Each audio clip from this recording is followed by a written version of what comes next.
Nous allons maintenant compléter ensemble les pages 26 et 27 de vos notes de cours qui portent sur les nombres fractionnaires et les fractions. On va revoir ensemble tout d'abord comment bien représenter une fraction. On en avait déjà fait un peu, on va refaire un exemple ensemble. Alors, on demande de dessiner 6 tiers à l'aide de rectangles. Alors, pour dessiner 6 tiers à l'aide de rectangles, on va se rappeler ensemble que d'abord, le numérateur est là pour nous indiquer le nombre de parties qu'on va devoir colorier et que le dénominateur est là pour nous indiquer le nombre de parties que chaque tout devrait avoir. Alors, si on veut dessiner 6 tiers avec des rectangles, chaque rectangle devra être divisé en 3 parties pour créer nos tiers. Je vais donc maintenant vous laisser dessiner un premier rectangle que vous allez diviser en 3.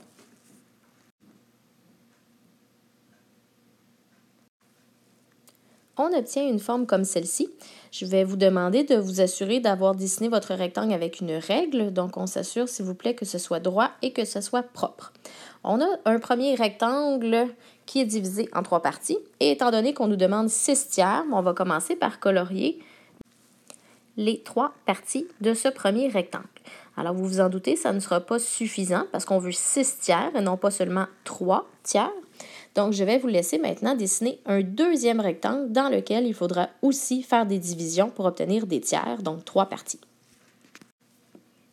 Avec mon deuxième rectangle, je suis maintenant capable de dessiner les 3 autres tiers pour avoir en tout 6 parties coloriées.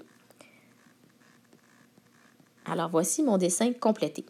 On nous demande ensuite qu'est-ce que cela représente. Donc, je peux vous laisser essayer de répondre. Qu'est-ce que cela représente? On obtient bien sûr 2 entiers complets grâce aux 6 tiers. Une autre façon de comprendre pourquoi 6 tiers donne 2 entiers, c'est de se rappeler qu'une fraction, c'est avant tout une division. Plus tôt dans les notes de cours, on l'avait écrit d'ailleurs que le trait de la fraction signifiait une division. Alors, bien sûr, 6 tiers serait équivalent à la division 6 divisé par 3, ce qui nous redonne bien sûr le 2. Alors, on voit le lien maintenant entre le 2 entier, autant dans le dessin que dans la division.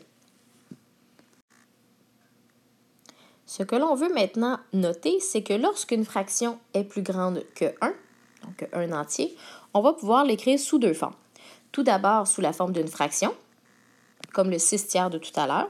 Ce qu'on va remarquer à ce moment-là, c'est que le numérateur va être plus grand que le dénominateur. Donc, c'est ce qui fait qu'on dépasse l'entier. Donc, par exemple, si 4 quarts serait un entier, mais étant donné que le 23 est plus grand que le 4, c'est ce qui explique qu'on a plus qu'un entier. L'autre façon de l'écrire serait bien évidemment d'utiliser un nombre fractionnaire. Donc, un nombre fractionnaire, ce que ça nous permet de voir, c'est que ça nous permet de voir automatiquement vraiment le nombre d'entiers complets qu'on a et le reste à côté est en fraction. À la page 27, on va maintenant regarder ensemble comment on peut passer d'une forme à l'autre, c'est-à-dire comment est-ce qu'on peut passer d'une fraction au nombre fractionnaire et vice-versa. On va commencer par l'encadré du haut. Donc, comment passer d'une fraction à un nombre fractionnaire? Voici les étapes qu'on va utiliser. On va faire la division du numérateur par le dénominateur. Le quotient sera donc notre partie entière.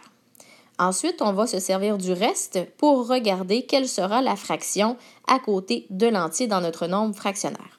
Alors, si par exemple, je prends l'exemple 9 quarts, 9 quarts, on sait maintenant qu'une fraction, c'est aussi une division. C'est 2 façons d'exprimer la même chose. Alors, si je veux transformer 9 quarts en nombre fractionnaire, je vais faire la division. Donc, si je fais ici la division par crochet, je vous encourage à faire la même chose. Donc, je vais diviser 9 par 4. Alors, 4 entre 2 fois, ce qui me donne 8, et un reste de 1. Lorsque je cherche un nombre fractionnaire, je ne veux pas continuer ma division et trouver le nombre à virgule. Pourquoi? Parce que je veux vraiment voir de façon précise quel est mon entier.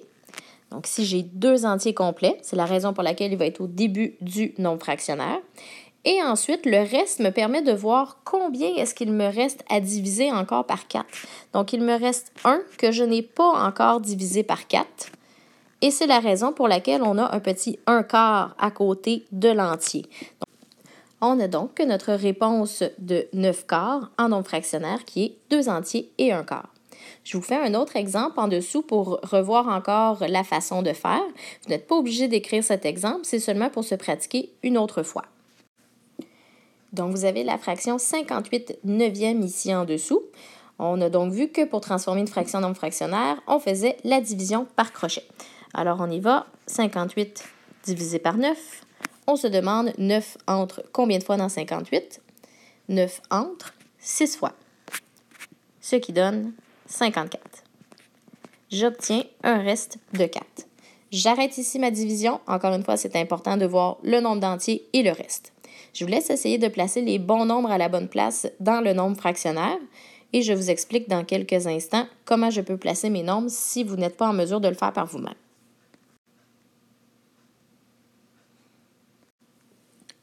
Alors, encore une fois, voici comment on place les nombres. On commence par regarder l'entier. Ici, on avait 6 entiers parce que 9 rentrait 6 fois au complet dans 58. Donc, c'est la première partie de mon nombre fractionnaire. Ensuite, je vais demander quel est mon reste. Mon reste est de 4. Et il me restait 4 à diviser par 9. Donc, encore une fois, vous voyez où sont les différents nombres. Donc, l'entier ici. Et ensuite, on se demande quel est le reste et par quoi il fallait le diviser. Ce qui me donne ma fraction ici. On a que 58/9 est équivalent à 6 entiers et 4/9. On va maintenant aller voir la deuxième procédure pour faire l'inverse, le nombre fractionnaire à la fraction. Pour bien comprendre les étapes pour passer d'un nombre fractionnaire à une fraction, je vais faire avec vous un dessin qui va vous aider à comprendre ce raisonnement-là. Je vous suggère de le faire, ça va peut-être vous aider après ça à vous rappeler comment on fait. Le dessin que je vais faire, c'est tout simplement le nombre fractionnaire. Alors, je vais représenter l'exemple en dessous, le 2 entiers et 1 quart, en dessin, et ça va nous permettre de comprendre pourquoi on fait le calcul qui est écrit ensuite pour trouver le 9 quarts. Donc, pour dessiner 2 entiers et 1 quart, je vais avoir besoin de quelques rectangles. Alors, je vous laisse essayer de faire ce dessin, sinon je vais le dessiner dans quelques instants. Alors, voici le dessin qui va avec 2 entiers et 1 quart. Comment j'ai su comment dessiner ça? Bien, premièrement, c'est sûr que si j'ai besoin de 2 entiers, bien, j'ai au moins besoin de 2 rectangles. C'est surtout le quart qui m'a donné comme information que mes entiers devaient être divisés en 4. Quand on fait des fractions, chacun des entiers doit être divisé de la même façon. Donc, si j'avais besoin d'un quart, bien, ça me disait que tous mes rectangles devaient être divisés en 4. Pour avoir 2 entiers complets, j'ai donc divisé en 4 et colorié toutes les parties de ces 2 entiers-là. Et finalement, j'ai colorié une dernière partie, donc seulement 1 quart du 3e dessin. On va maintenant essayer de comprendre les opérations à faire pour trouver la fraction. Tout d'abord, on va s'attarder à cette partie-là ici. Donc, pourquoi est-ce qu'on fait 4 fois 2 plus 1 pour trouver le numérateur de notre fraction?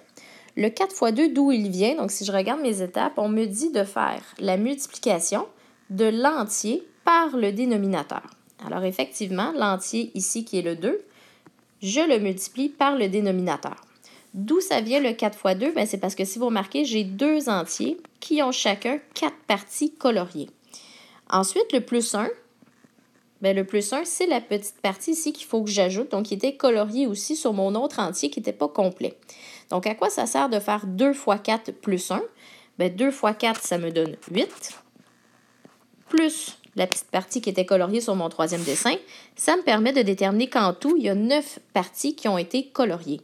Donc, ce calcul-là me permet tout simplement de trouver le nombre de parties à colorier en tout dans mon dessin, et c'est ça qui me permet de trouver la première partie de ma fraction. Ensuite, le dénominateur, ben, c'est très simple, c'est tout simplement de conserver le même dénominateur. Alors, si vous remarquez dans mon nombre fractionnaire, mon dénominateur ici de 4 a tout simplement été conservé dans ma fraction. Je vous laisse surligner les étapes importantes de cette procédure et ensuite, on va refaire ensemble un autre exemple pour être sûr d'avoir bien compris.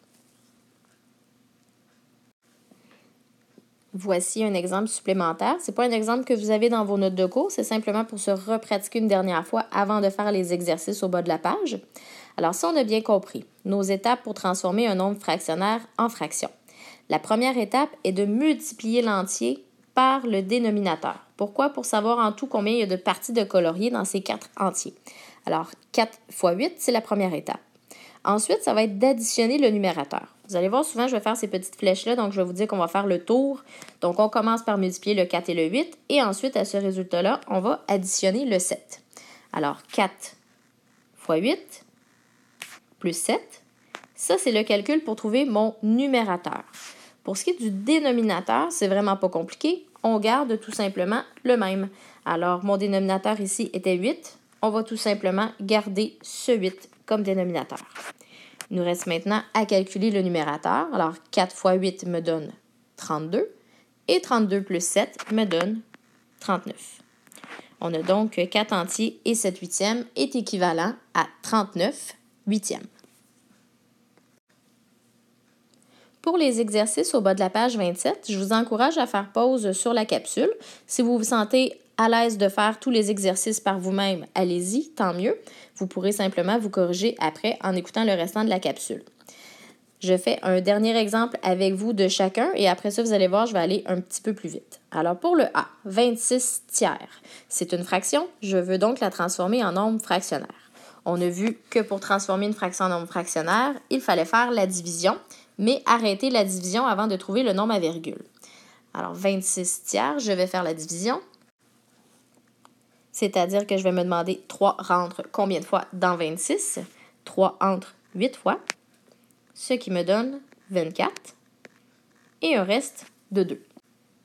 La première étape est donc de venir réécrire mon entier, c'est-à-dire 8, et ensuite de me demander quelle est la fraction restante. Cette fraction restante, c'est-à-dire qu'il faut que je commence par regarder le reste et ensuite à me demander par combien je devais diviser ce reste. La fraction obtenue est donc de 2 tiers. Si jamais cette démarche-là, vous vous demandez si elle est obligatoire, elle ne l'est pas. Vous pouvez le faire dans votre tête, il n'y a aucun problème. Elle est seulement là pour vous aider. Je vais maintenant faire avec vous l'exemple B. Donc, ici, on a le chemin inverse. On a le nombre fractionnaire qu'on veut transformer en fraction.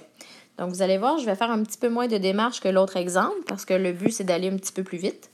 Alors, la première étape est toujours de multiplier l'entier avec le dénominateur. Donc, ces deux nombres-là, on les multiplie.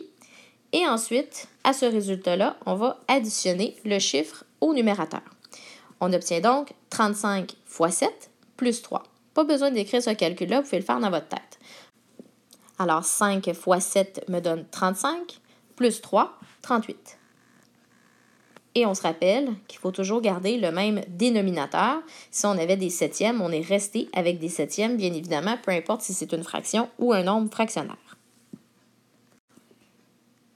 Si ce n'est pas déjà fait, je vous encourage maintenant à faire pause et essayer de faire les autres par vous-même parce qu'après ça, les réponses vont simplement s'afficher et vous pourrez les vérifier.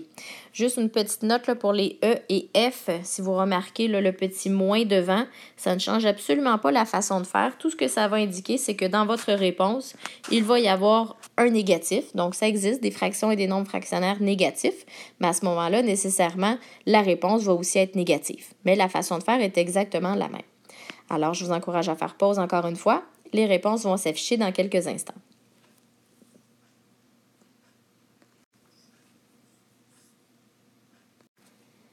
Donc, voici pour terminer les réponses pour les exemples restants. Et c'est ce qui conclut la matière pour la page 27.